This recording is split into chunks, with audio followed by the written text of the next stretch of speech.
want to continue the series that we were doing on the cat cave before. This video is gonna try to take on the other end of the cat video that I was doing before. The last couple parts I was doing of it, the first four were about the ways in which you should go for the cap K, and the ways that you can apply to different teams, whether it be policy teams or K teams, and the way the different parts and different ideas kind of interact and come into play depending on what type of team that you're debating, and the way that I think it can be used as a more generalizable strategy. In this debate, I kind of want to answer this argument, although this is a stock argument that I think most policy teams at the varsity level will have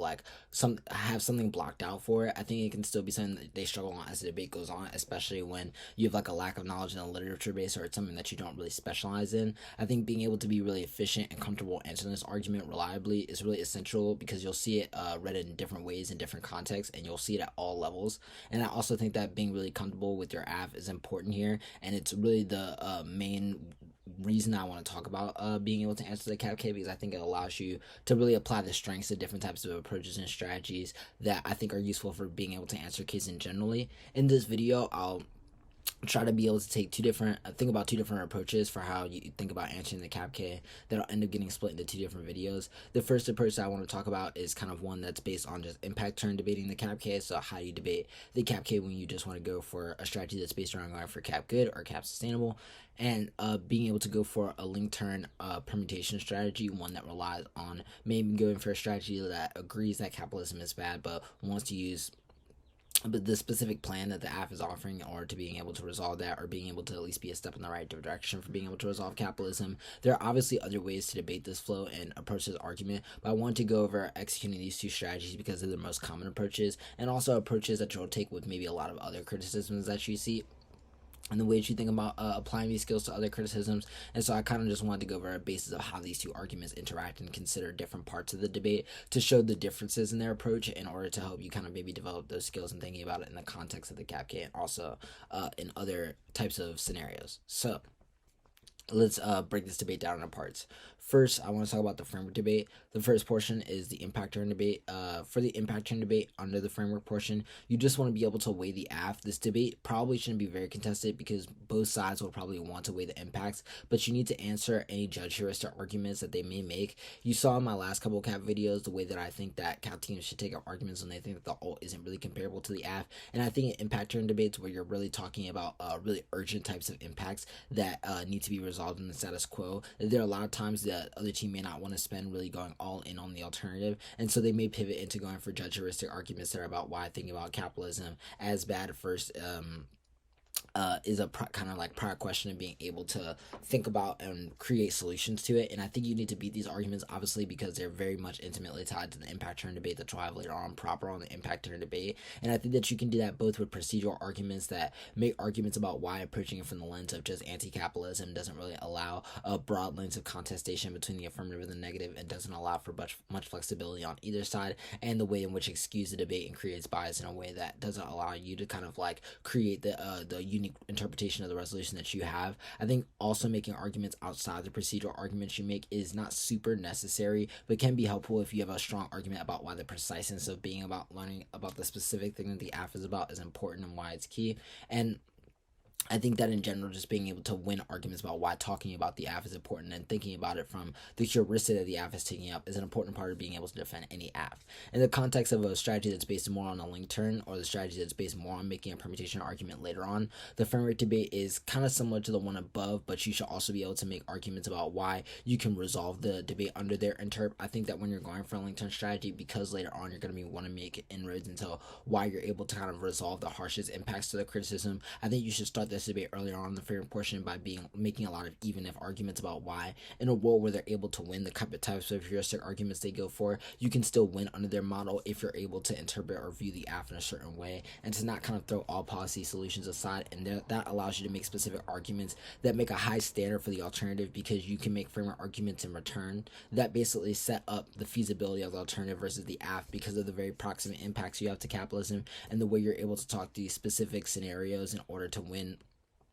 arguments about why particular legal skills are good. And I think focusing on that in terms of the context of freedom of argument is good for setting up the types of arguments you'll make later. I think that at kind of like a top level thesis level, the impacts turn strategy needs to focus less about the ethicality of capitalism and whether or not it like is like something that is generally good, and more about the effectiveness of it versus any alternative model. I think the most efficient levels that really answer arguments kind of agree maybe on some of the things that the cap teams want to debate about in terms of like things like climate change or like war, etc. And I think that you can take those impacts and basically win arguments about why capitalism is the most sustainable from stopping the worst of those impacts from happening, and why a transition to another model would create the types of impacts that the other team is trying to stop. And that for there in that place, you're both putting up the onus on them to kind of start the impact turn debate early, while also putting a stand on the alternative that forces them to deal with the responsibility of having to think about the idea of transition and the way that the world looks different post a world where we don't have things like the 1AC or the way in which the politics works in the world of the AF. I think the examples debate is extremely important here because you basically want to try to force the other team into defending examples that may not be the exact formation of the alternative, but could be the outcome of that alternative. So, for example, explaining how transitions in other places and the way in which historically transitions into things that aren't capitalism have resulted in instability, and the way that can translate into different types of violence that happen in the U.S. because of the way in which certain inequalities are already entrenched. So maybe arguments about how the way in which the entrenchment of inequality makes it harder for us to transition or to move to something that wouldn't be worse than the status quo, and therefore it makes a lot of arguments about why working in the system and thinking about capitalism as something justifiable to vote on kind of like gets you somewhere a lot closer at the top portion of this debate. For the link turn strategy, I think you need to make an argument that explains why the AF necessitates a relationship to politics. Why the alternative necessitates a relationship to politics. The reason is because I think whatever argument they make about the alternative spilling up to creating like the infrastructure for how people are able to enact different forms of communism or anti-capitalism, I think making arguments about how, in order to make that something that's generalizable or something that applies to how we politic nationally, it has to be something that's implemented at the level of politics, because of the ways in which the different resource management offered by things like the alternative become things that private sectors and the government crack down on or react to in such a way that forces a different type of way of thinking about implementing the alternative, and therefore you kind of start to make early on the AV integral to whatever type of formation or thesis the criticism tries to make. I think you need to be focused more on making arguments about why political reforms are necessary for the creation of anti-capitalism, and why politics is a necessary kind of like bump along the road regardless of what alternative they're offering, and why that's able to spill up to resolve the worst impacts faster. Because even if they pivot into an argument about why their impacts may be bigger than yours because you may have like a softer left AF when you're reading a strategy like this, you can definitely use arguments about why your stuff magnifies the inequalities that happen under that system at a much more approximate level that can give you a lot of control over how the alternative becomes feasible. And I think that you should also be focused on refuting any kind of top level claim that the state itself is innately capitalist. I think if they win arguments about why innately the state in the usage of politics requires the affirmation of capitalism, or why it entrenches us further in capitalism as a system, refuting those top claims are really, really necessary for you to be able to make some of the arguments that you want to make later on, and are also really important for you to be able to set up the kind of link turn arguments that you want to make in the next session of stuff that I'm going to talk about. So